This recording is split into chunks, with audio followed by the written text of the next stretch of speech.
Assalamualaikum warahmatullahi wabarakatuh. Baiklah, saya dengan Febri Tafiani nomor 618230065. Di sini saya akan mempresentasikan tugas seminar akuntansi keuangan saya yang bertemakan Accounting for Islamic Financial Institution. Di sini saya akan membahas jurnal yang berjudul The Influence of AAOIFI Accounting Standard in Reporting Islamic Financial Institution in Malaysia. Pembahasan teori, Islam adalah cara hidup yang lengkap yang tidak memisahkan keyakinan dan aktivitas sehari-hari termasuk keterlibatan dalam aktivitas ekonomi. Hal ini mengakibatkan munculnya Islamic Finance Institution. Sejak itu, ada perkembangan luar biasa dalam industri lembaga keuangan Islam, khususnya dalam beberapa tahun terakhir. Mengikuti tren serupa, pemerintah Malaysia telah mendirikan Bank Islam Malaysia Berhad pada tahun 1993 dan Bank Muamalat Berhad pada tahun 1999. Kali ini dimaksudkan untuk memenuhi kewajiban syariah dalam melayani umat Islam yang dilarang membayar dan menerima riba. Berdasarkan syariah, Islam memandang riba yaitu tingkat bunga tahunan yang datar sebagai kejahatan karena melibatkan penerimaan keuntungan tetap tanpa berbagai risiko yang terkandung dalam usaha produktif.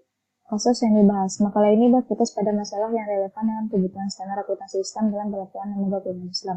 Dalam konteks Malaysia dengan pertumbuhan IFI yang cepat baru-baru ini, masih ada sikap yang tidak meyakinkan mengenai perlunya standar akuntansi perusahaan untuk IFI seperti yang dikeluarkan oleh Accounting and Auditing for Islamic Financial Institution, yang mendorong makalah ini untuk memeriksa masalah ini secara lebih rinci. Objek penelitian, makalah ini membahas pandangan dari 7 orang yang diwawancarai yang dikumpulkan dari 7 wawancara semi-sektor yang dilakukan selama periode 3 bulan dari Oktober 2012 hingga Desember 2012. Ketujuh orang yang diwawancarai yang berpartisipasi dalam penelitian ini terdiri dari petugas di manajemen di Departemen Keuangan IFI di Malaysia. Semuanya diwawancarai di atas secara aktif terlibat dalam mempersiapkan laporan keuangan IFI. Teknik analisis data kuesioner semi-sektor dibayangkan untuk menangkap bukti penting mengenai tujuan penelitian yang diangkat di bagian pertama. Wawancara semi-sektor dilakukan dalam konteks yang cukup terbuka, sehingga pertanyaan yang diajukan belum tentu disiapkan terlebih dahulu. 5 wawancara dilakukan tatap muka masing-masing berlangsung 1 hingga 2 jam, sementara 2 orang diwawancarai menjawab secara tertulis melalui email. Semua wawancara dilakukan dalam bahasa Inggris dengan sedikit campuran bahasa Melayu.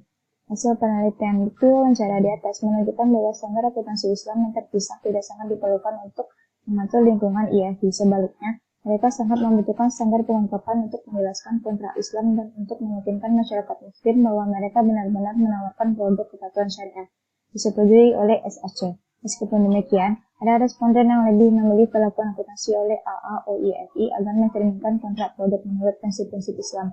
Namun, pedoman untuk IFI tidak akan diterapkan secara global jika merupakan standar akuntansi yang terpisah. Hasil ekstensif dengan masalah harmonisasi dan konvergensi ke IFRS di mana sebagian besar orang yang diwawancara ingin melihat perlakuan akuntansi atau pengungkapan untuk IFI ditempatkan di bawah kerangka IFRS yang agar standar berhasil diterapkan secara global. Menyatakan opsi dan pedoman untuk IFI di bawah kerangka IFRS akan menjadi upaya besar dan pengamat pelaporan Islami. Sekian dari saya, terima kasih. Wassalamualaikum warahmatullahi wabarakatuh.